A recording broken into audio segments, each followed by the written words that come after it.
am property manager with a personality, and welcome back. So I am trying something a little bit different tonight for some reason. It's something that kind of just fell on my spirit. I never go live. I actually tried once and it was a horrible fail.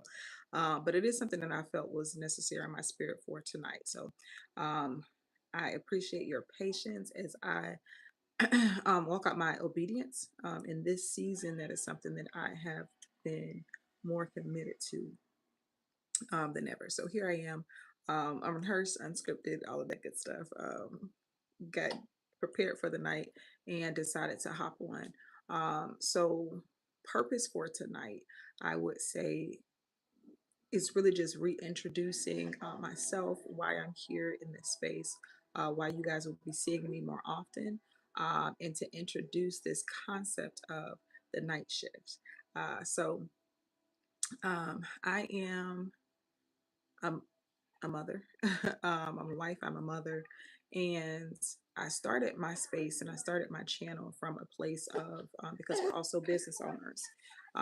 And from a place of, as we're growing our family, as we're doing all of that, of course, we decided to have children later on in life.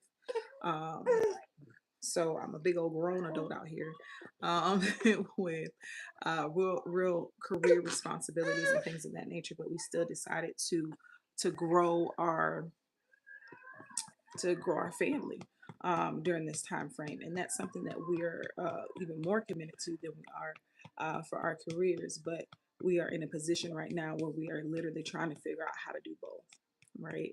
And for myself, sometimes I do find that to be a little bit challenging. It seems like my life turned out um, for the better very quickly. Things turned and the seasons changed for me very quickly. So from being a single business owner, running things, being able to work all times of day, all times of night in order to kind of make things happen and have that hustle and have that grind. I'm going from that to meeting the love of my life and getting married and having children. Um, we're 3 years in, and we have a 2 year old and now a 2 month old, about to be 3 month old. So it's been an interesting journey, and I have decided that this is the point in my life where my journey is shareable. And I'll tell you what I mean by that, because up until this point, um, I've been a very, very private individual. I'm still am a very private person, introvert by nature. I enjoy time with myself. I enjoy the quiet. I enjoy the peace. I am filled when I can go away. If I, go off to the beach somewhere and I can just get away with my own thoughts. I'm that type of person. So having this aspect of a life is definitely very different, very different for me. So typically, I wouldn't share details of my life, details of my journey, and things like that for multiple reasons. And I think that as I have learned and as I've grown in my journey in general, those reasons have changed, right? Because there was a time in my life where the reason why I wouldn't share my life and my journey and who I was and what I was doing was truly because I thought that no one cared. Um, oh, and just a complete side note, I have headphones in right now just because my little one is watching a movie. My 2 year old, she's watching a movie, so I'm hoping that helps with some of the sound barriers or issues or anything that could be going on with that in the background. So if you guys hear it, I apologize in advance, but here we are. But anywho, so yeah, that was one of the reasons why I didn't share. I just did not believe that anyone truly cared about what was going on in my life and how. And as the seasons change, as I allow God to begin to work on me, right, and to work on my heart, because a lot of times we get into seasons and we get into spaces, especially when we feel like we're alone, especially when we feel like people don't care or they are uninterested. We can get into these ruts and into these seasons where we point the finger at someone else. And in pointing the finger at someone else, we may look and say, oh, it's all them, and looking for external factors to fix an internal thing. And I came to a place in my life where I had to look at me, I had to face me, I had to see my own. challenges and my own struggles and things that um, I made barriers in my life, and I had to face those things head on. And as I did that, my reasons, I still am a very private person, but my reasons for being more private were very different. So as I began to learn and as I began to grow for myself, I began to keep things more private from a sense of not necessarily that nobody cared, but I don't know if you guys know, you just don't want nor do you need people's mouths, opinions, their thoughts, their visions, trying to supersede what God is doing in you, right? And especially before it's like taking something out of the oven half baked, and that's the best way that I can think about it. So it's a little more um, difficult, and I still am very mindful of what I share and how I share it, because I don't want to ever um, remove myself from a season or try to come out of a season prematurely. I don't want to ever have an idea or something that God is working on within me come out half baked, right? And a lot of times we base someone else's decision, we listen to somebody else's opinions and our thoughts of us or what we're doing and how we're doing it. We give that more precedent, we give that more real estate in our minds than we do what God is doing and what He's saying. So sometimes it is a season that is appropriate to not share what God is doing and how He is doing it in your life. Not for the sake of just being private, but for the sake of protecting that thing, protecting that gift, protecting um, the thing that God has given you and that He's birthing within you, and that only you will know kind of what that timing is. But I still believe wholeheartedly that that's necessary, and there's still parts of my life, even now, and trying to be obedient to where I feel like God is leading me, that I still won't be sharing until He releases me to do so, for that very same reason. It is more important to me to see everything that God has for me in my life to come to pass and to see that fulfilled here on the earth than it is for me to get the likes and approvals and, you know, the applause of people. So that's it definitely kind of shifted to being that reason. In this particular season, I say that my life is shareable because I do believe that that's something that God has brought me to, and He's kind of pulling me out of my comfort zone, really, to share more of my life, to share more of my journey, to share where I've been and where He's taking me, and quite frankly, it is uncomfortable for me. It's uncomfortable because I'm not quite sure where that's ending up, right? He's given me bits and pieces of it, but even I am not sure where that's ending up. So it's uncomfortable for me to open that part up, to pull back the curtain, to do that sort of thing, and let people see in my life of something that even I am uncertain of. I'm uncertain of the destination. I'm uncertain of the hurdles and things that I may encounter in the journey. I'm uncertain of those things, but one thing that I am certain of, one thing I'm sure of, one thing I know for certain is that God is God. And if He told me to do it, if He sends me to do it, I know and I'm certain that He is faithful to see through whatever He is doing and whatever He's working in me. So I have to continuously remind myself of that as I walk in obedience, as I'm going in obedience, as I'm trying to do the things that He is that He's calling me to do. So yeah, this season of my life now, I wholeheartedly believe is shareable from that sense of things, but only shareable from the sense that it is teachable. And some of you guys may ask, teachable, like, girl, who are you? Like, you just got off the newlywed bus, and you popping out all these kids, like, yeah, you run a business, but who are you? And that's a great question. There's a lot to me. There's a lot of different layers and a lot of different facets to me that even I am still learning. But I will say this, from a teachable standpoint, there's one thing that I know how to do, and it's not give up.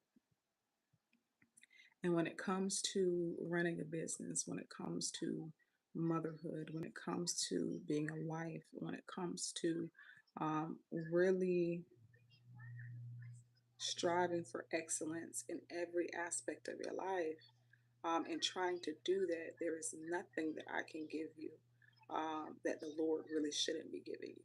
Right? There's nothing that I can do besides maybe I'm hoping to prompt some sort of confirmation in your spirit if there's something that you've been wrestling with, or hoping to maybe be that sounding board, from a sense of, hey, this is where I believe God is leading.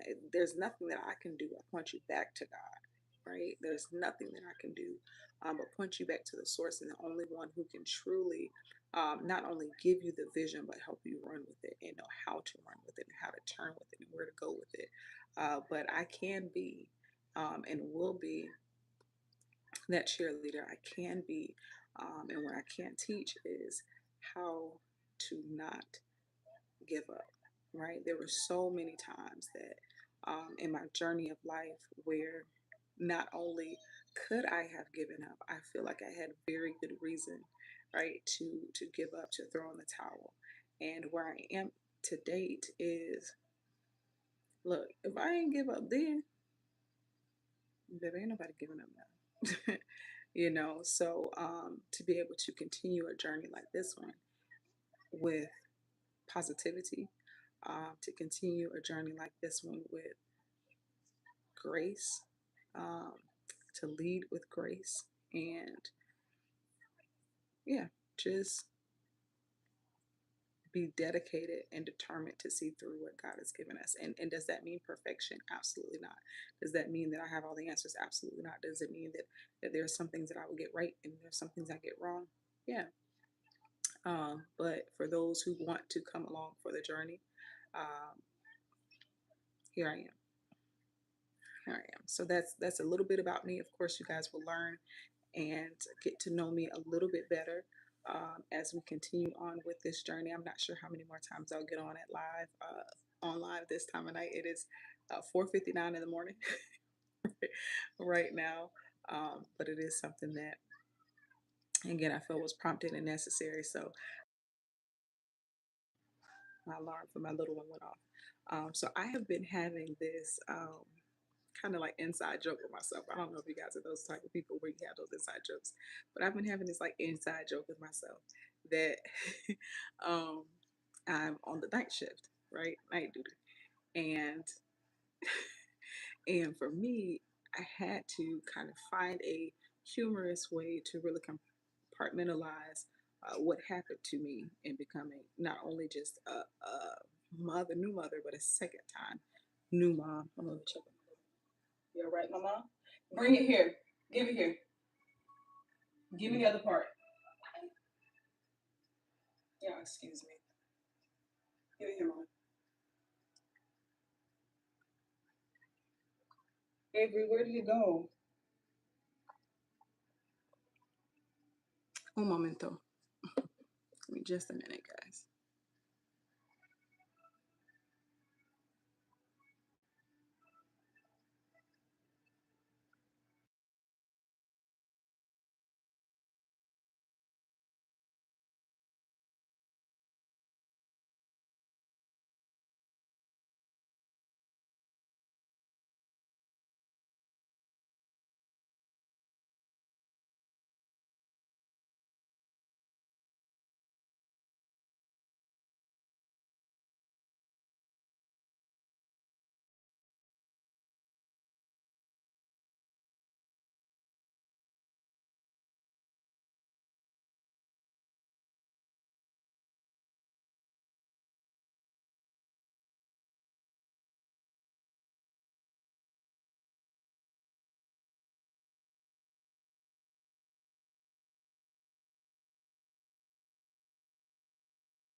I apologize for that, guys. My little 2-year-old was getting into something that she really ain't have no business.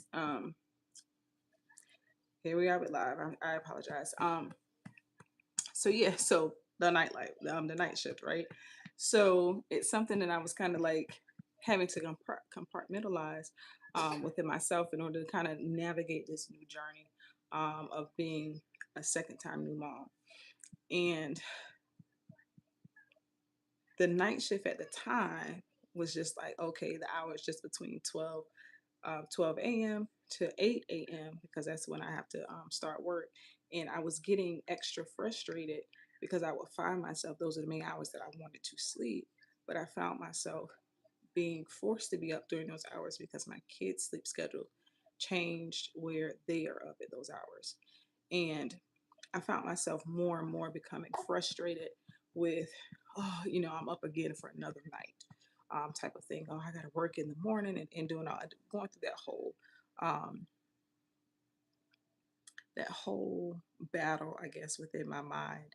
And what I found was there was one night where I was literally up all day, and it came to the night, and I was up all night because the kids were up and just would not go to sleep. And I was just like, Lord, like what in the world? Like what in the whole world? And what I did for that particular night is I stopped expecting sleep. And I know that sounds weird, but I stopped expecting sleep. And that night is when I thought of, you know what? I'm just going to think about it. There's so many moms out there who are on the night shift. There's so many moms out there who have 2 jobs, 3 jobs in order to make sure that their home is provided for and that, things get done. And I don't have to do that. That's not something that I have to do. Um, so instead of complaining that I'm in the comfort of my own home and don't have to go out to a second job or a third job in order to make things happen, I say, you know what? Even though I'm home, I'm on the night shift.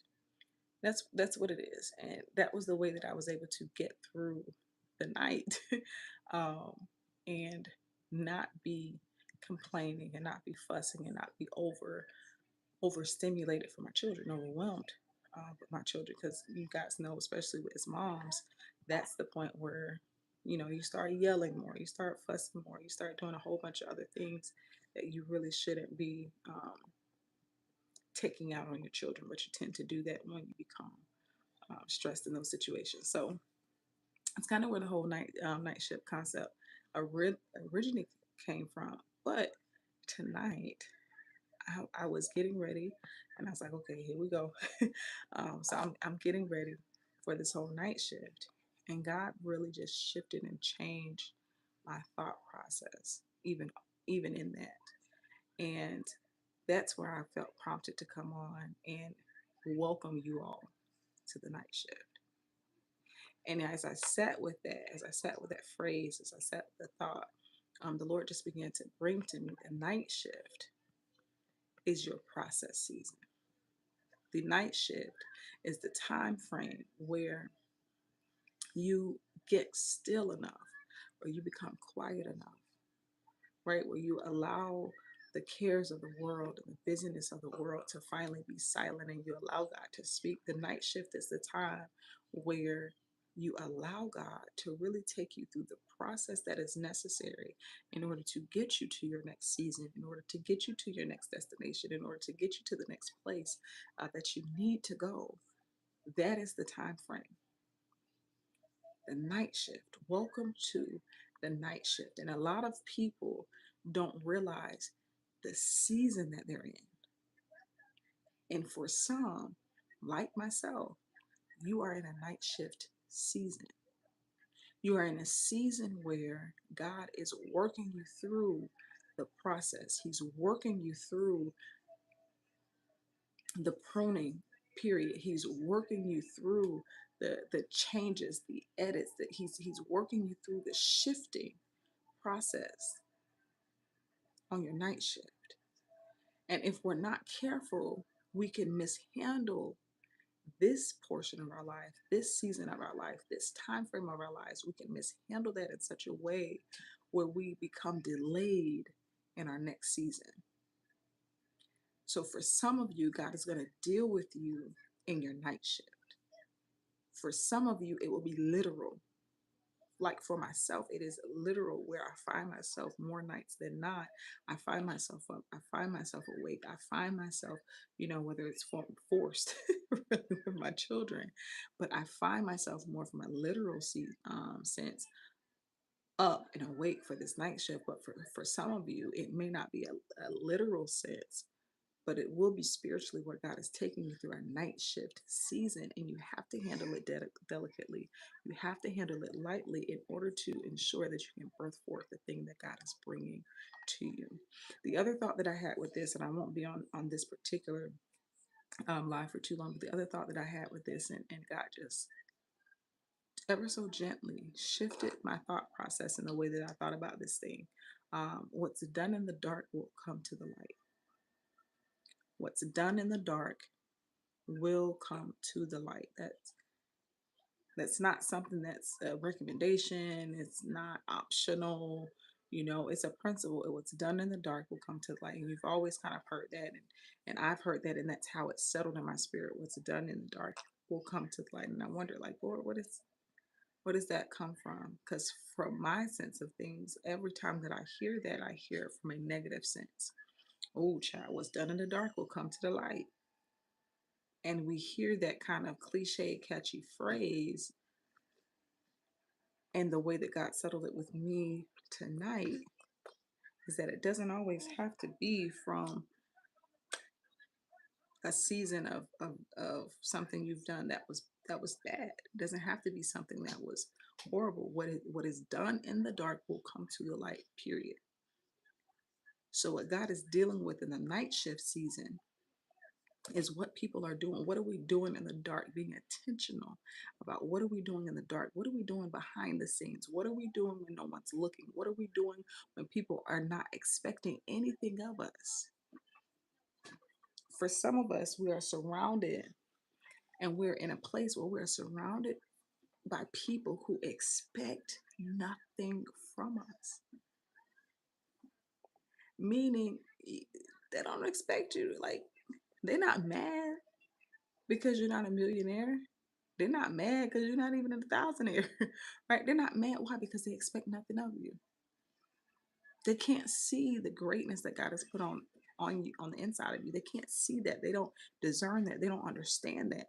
They see what's in front of them, but they cannot see the creation that God made. They cannot see the finished product like God can. So they expect nothing of you.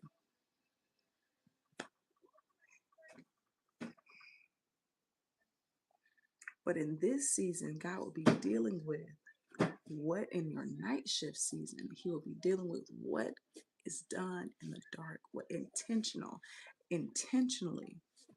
what is done in the dark. And that doesn't always have to be bad. So for us in the night shift, welcome to the night shift. For us with the night shift, we are going to be intentionally utilizing our season behind the scenes. So when the principle works, the principle will always work. And what we've done in the dark comes to the light. It will come to the light in the way, in the manner that we intended for it to, that we expect it to, that it will be greatness that comes to the light, that it will be abundance that comes to the light, that it will be diligence that comes to the light, that it will be faithfulness that comes to the light, that's what comes to the light.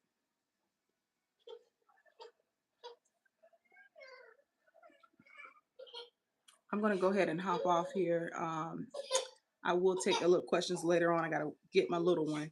I think she's having an issue going on. I'll chat with you guys a little bit later on.